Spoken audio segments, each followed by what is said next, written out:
नमस्कार। बीएमसी चुनाव का बिगुल बज चुका है और बीएमसी चुनाव में क्या खेला होने वाला है। आखिर बीएमसी चुनाव को लेकर जो महत्वपूर्ण गणित है और यह माना जा रहा है कि बीएमसी में 227 की जगह 236 सीटों पर इस बार चुनाव होने जा रहा है। तो मिशन 2023 बीएमसी चुनाव पर किसका पलड़ा भारी होगा, बीएमसी में क्या खेला होने जा रहा है, इसको लेकर महत्वपूर्ण आंकड़े सामने आ रहे हैं। क्या बीएमसी चुनाव में बीजेपी खेला कर पाएगी, क्योंकि इससे पहले हुए दिल्ली यहां पर एमसीडी चुनाव में बड़ा झटका रहा था। इसके अलावा अगर बात की जाए तो यहां पर उद्धव ठाकरे बीजेपी गुट अलग अलग हो चुके हैं। दो बड़ी पार्टी इससे पहले यहां पर बीएमसी चुनाव हो, यहां पर लोकसभा चुनाव और विधानसभा चुनाव, तीनों ही चुनाव यहां पर साथ मिलकर लड़े लेकिन अलग हो चुके हैं। ऐसे में किसको कितना नुकसान होगा ये आंकड़े भी सामने आ रहे हैं, क्योंकि लोकसभा चुनाव के दृष्टिकोण से भी बीएमसी चुनाव काफी महत्वपूर्ण माना जा रहा है, क्योंकि लोकसभा की 48 सीटें आती हैं और 2019 में 48 में से 41 सीटों पर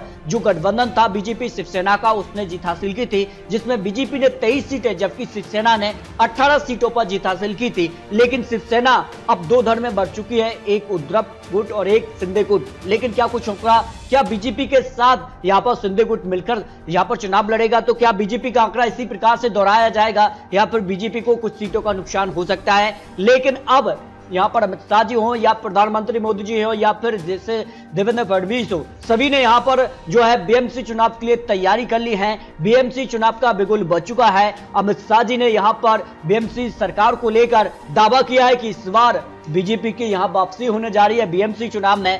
तो अमित शाह जी का मिशन मुंबई है और मुंबई को लेकर क्या महत्वपूर्ण आंकड़े निकल कर आ रहे हैं, मुंबई का किंग कौन होगा, यहां पर बीएमसी चुनाव में किसका पलड़ा भारी होगा। आपको बता दें कि जिस कार से हाल ही में महाविकास अघाड़ी का शक्ति प्रदर्शन भी जो यहां पर शिंदे सरकार है उसके खिलाफ देखने को मिला था, बीजेपी की माफी मांगो आंदोलन खिलाफ यहां पर महाविकास अघाड़ी का ये शक्ति प्रदर्शन देखने को मिला था, जिसमें काफी यहां पर जिस कार से जनता और यहां पर जनसैलाब भी देखने को मिला है। तो मुंबई में शिंदे सरकार के खिलाफ महाविकास अघाड़ी का जो प्रदर्शन था वो भी साफ संकेत दे रहा है कि बीएमसी चुनाव में शिवसेना कहीं न कहीं जिस कार से उनकी पकड़ है उसको और मजबूत करना चाहेगी। तो महापुरुषों के अपमान के मुद्दे पर विरोध प्रदर्शन यहां पर देखने को मिला था।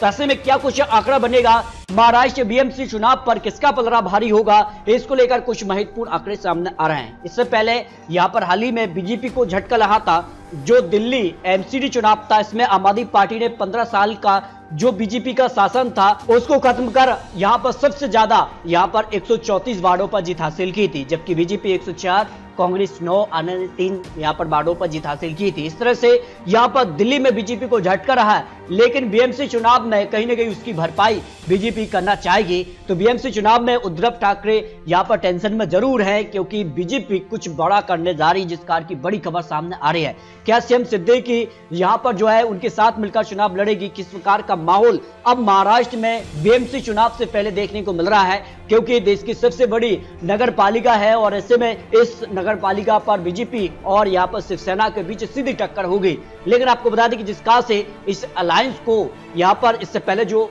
यहां पर बीएमसी चुनाव था उसमें भारतीय जनता पार्टी और शिवसेना ने मिलकर चुनाव लड़ा था और 166 सीटों पर जीत हासिल की थी, जिसमें 84 सीटें शिवसेना और भारतीय जनता पार्टी ने 82 सीटों पर यहां पर जीत हासिल की थी। यानी सीधे तौर पर भारतीय जनता पार्टी को बीएमसी चुनाव में फायदा हुआ है और अब ये यहां पर अलग हो चुके हैं। अब क्या आंकड़ा बनेगा, जबकि अगर बात की जाए तो कांग्रेस और यहां पर एनसीपी जो गठबंधन था उसको 40 सीटों पर जीत मिली थी, लेकिन वहां जो विकास अघाड़ी है वो क्या तीनों मिलकर चुनाव लड़ेंगे, ये काफी महत्वपूर्ण हो जाता है। तो 227 की जगह ये माना जा रहा है कि 236 सीटों पर अब बीएमसी चुनाव हो सकते हैं, जो जानकारी निकल कर आ रही है। यानी बीएमसी चुनाव पर काफी बड़े आंकड़े बन सकते हैं और बड़ा उलटफेर होने की संभावना लगाई जा रही है। लेकिन जिस कार से यहां पर माहौल बन रहा है, जिस कार की खबर सामने आ रही है, जिस कार से ओपिनियन पोल चुनावी विश्लेषण आ रहा है, उसमें कहीं ना कहीं बीजेपी का यहां पर पलड़ा भारी नजर आ सकता है, जिस कार के आंकड़े बन रहे हैं। क्योंकि अब शिंदे गुट के साथ मिलकर बीजेपी चुनावी मैदान में होगी तो बीजेपी 110 से 135 सीटों तक पहुंच सकती है। बीएमसी चुनाव में बीजेपी कमल खिला सकती है,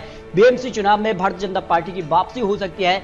शिवसेना 35 से 50 से ज्यादा सीटों पर सिमट रही है, इसी आंकड़े के आसपास दिखाई दे सकती है, जिस कार की खबर सामने आ रही है। क्योंकि जिस कार से शिवसेना में जो टूट हुई है उसका नुकसान कहीं ना कहीं उनको यहां पर बीएमसी चुनाव में और आने वाली विधानसभा चुनाव में हो सकता है। इसके अलावा बात की जाए तो एनसीपी को करीब 35 से 45 सीट तक, यानी 35 सीट के आसपास वो रह सकते हैं, जो आंकड़ा अनुमान दिखाई दे रहा है। कांग्रेस भी 10 से 20 सीटों तक वो पहुंच सकते हैं, जो बीएमसी चुनाव को लेकर अनुमान यहां पर लगाया जा रहा है। यानी बीएमसी चुनाव आज हो जाते हैं, जिस कार्य की तैयारी यहां पर बीजेपी करते नजर आ रही है। यहां पर अमित शाह जी ने चुनावी बिगुल के तौर पर यह दावा कर दिया है कि बीएमसी चुनाव में भारतीय जनता पार्टी एक बड़ी जीत की तरफ बढ़ने जा रही है। तो ये आंकड़े यहां पर निकल कर आ रहे हैं। आज चुनाव होते हैं तो मुंबई बीएमसी चुनाव पर भारतीय जनता पार्टी की वापसी हो सकती है। आपको क्या लगता है, क्या शिवसेना यहां पर ही जो बरकरार रहेगी या फिर एनसीपी कांग्रेस महागठबंधन है, किस कार का गठबंधन होता है, ये काफी महत्वपूर्ण हो जाता है। महाराष्ट्र के लिए काफी महत्वपूर्ण है बीएमसी चुनाव, क्योंकि इन नतीजों के असर आने वाले लोकसभा चुनाव और उसके बाद विधानसभा चुनाव पर भी